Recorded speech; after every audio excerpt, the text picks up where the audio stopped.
Okay, guys, welcome back to the channel. It is a late Friday night news dump. I have information from Scout Motors. They sent it this afternoon because next week is CES 2025 out in Las Vegas.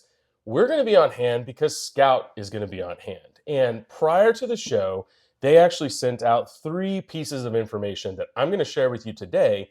And then when we're out there, we're going to deep dive into each of those and more. So let's talk about the very first one. So in this press release, they mention that the Scout Traveler and Scout Terra are going to arrive with in-vehicle satellite connectivity. Can you say Starlink built into the vehicle, or at least the capability to interact with a Starlink system will be built into the vehicle? And so I'm actually going to share this verbatim with you guys. This is not under embargo. This is for immediate release. Here's what it says. More than 70% of Scout Motors respondents said in-vehicle satellite connectivity was important and they'd be interested in having the option. So Scout Traveler SUVs and trucks, the Terra trucks with in-vehicle satellite connectivity will be pre-wired from the factory for the satellite Wi-Fi feature. The vehicle hotspot is intended to have broad reach to help drivers and passengers stay connected in and around their vehicle. That's pretty cool. So basically what they're saying is the vehicle is going to arrive pre-wired to hook up to something like a Starlink. They don't mention it by name, but that seems reasonable. So maybe you get a Starlink Mini and you can connect it straight into the vehicle's architecture, and then the vehicle becomes a giant hotspot. And they're saying it's going to have enough reach so that you're at camp or wherever you are, everybody around you, if you're sitting by the campfire or whatever, will still have that connectivity. To my knowledge, nobody's really announced this in their vehicles. So this is really cool for Scout to come out and drop this news on us. And we'll be sure to ask more questions next week at Las Vegas. By the way, make sure that you subscribe to the channel. Make sure you like the videos and do all of that. Make sure you hit your notification bell because we are going to drop a ton of videos next week. We're going to be in person with the vehicles, perhaps more than 2. We're going to get to that in a minute. And we're going to have the opportunity to talk to Scout leadership at the event as well. So we've got a ton of questions for them, and we want to bring as much of this to you guys as possible. We may even be able to do some live videos from the show floor, which is actually outside in the plaza. Really excited to do so. So connectivity 1, got satellite connectivity going to be available on the Scouts. Real important item number 2. This is super cool. The Scout Traveler SUV and the Terra that you have seen already, both in Franklin, and I know they did an event, a couple of other events, one in South Carolina at a football game. Those vehicles will be on display. There will be a third vehicle on display.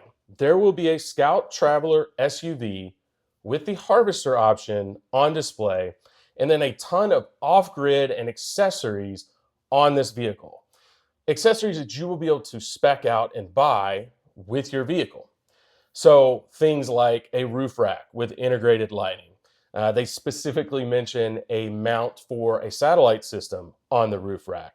They're going to have a 5-gallon gas can on the spare tire mount. So you're going to start to see, if you noticed in the reveal, there was plenty of space for accessories and things to be mounted onto the spare tire carrier. And we're going to see our first hint at that. And then they also mention Rally Eye graphics. Okay, perfect. Excuse me, just Rally graphics, right? So some sort of new paint scheme graphics package they're going to unveil out in Las Vegas, specifically on the E-Rev version. So, 80% of you that have reserved a vehicle or have shown interest in the extended range hybrid.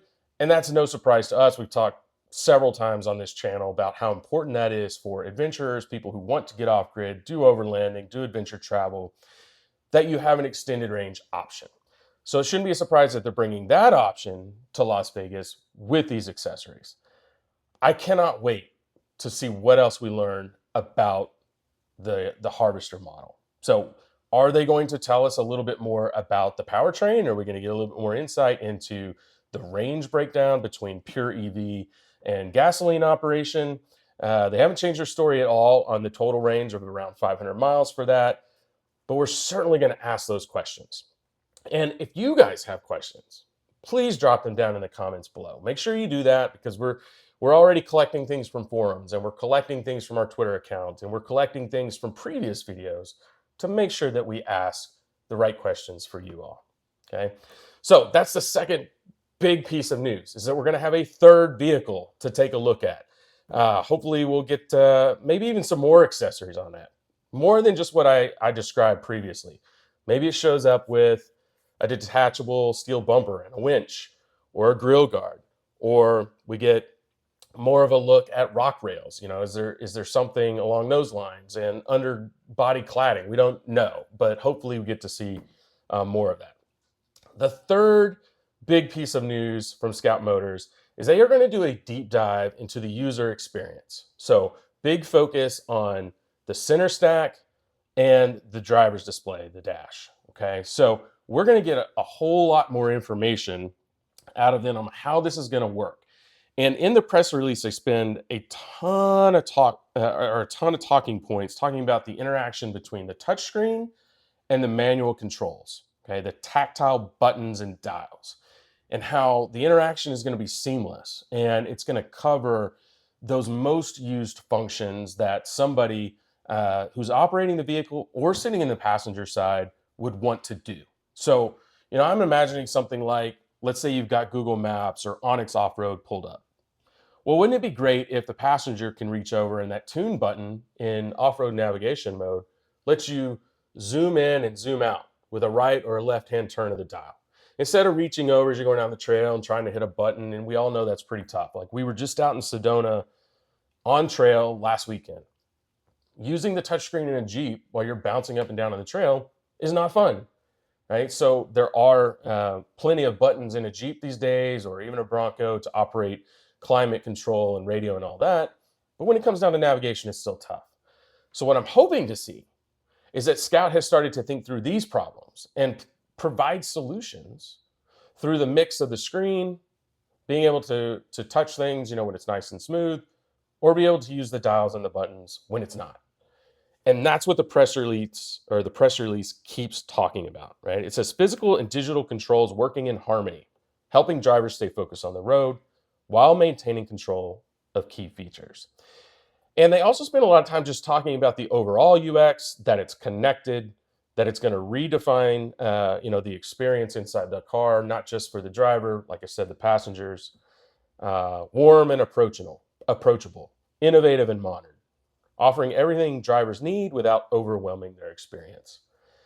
A la something like a Cybertruck, right? Which you get in and everything is in the screen. And it's pretty tough, especially if you're not used to it. It takes a long time. I hope Scout's kind of solved that. They're going to spend a ton of time at CES, and that shouldn't be a surprise because it's an electronic showcase, it's innovation, it's everything digital, focused on the UX. But I'm really excited that we're going to get a blend of accessories, we're going to get a blend of the Harvester model, and the digital connectivity. Make sure that you guys are along this journey with us, okay? Join the channel as a member. Help support it. We would love that. Buy us a drink while we're out in Vegas, for all I care. I hope you guys are enjoying the content. I think we're going to be the first ones to drop this information on YouTube. So if you heard it somewhere else, let me know. We're always trying to grow the community and try to find as many good sources for Scout material news that we can. But I hope you guys are really excited about this. The other things we want to know about when we get there, we want to get as much information as we can on the suspension system. Like we said, the Harvester range model. Anything that we can get on the off-road packaging, what's going to be where, like what do you got to do to get the steel spring replacement for the air suspension? Does the air suspension come standard? Four corner? We don't know. Things for the Terra pickup truck, like does the window actually drop down on the cab? We've seen one picture on one forum and one small video clip that we believe shows that window dropping down, which would be great, right? Toyota's had that on some models for years. This would be a really cool feature for folks with the truck. So, does the truck have an open top option, right? Or is it just going to be a solid glass roof? We know we're going to get the canvas top. We know we're going to get the sunroof option on the Traveler. What about the Terra? So, still a lot of questions to be answered, and hope we get more answers. But man, days like today, where we do get some info, are really exciting. Guys, thanks for watching. Again, please like, subscribe, hit the notification bell for the videos, and we will see you in Las Vegas next week.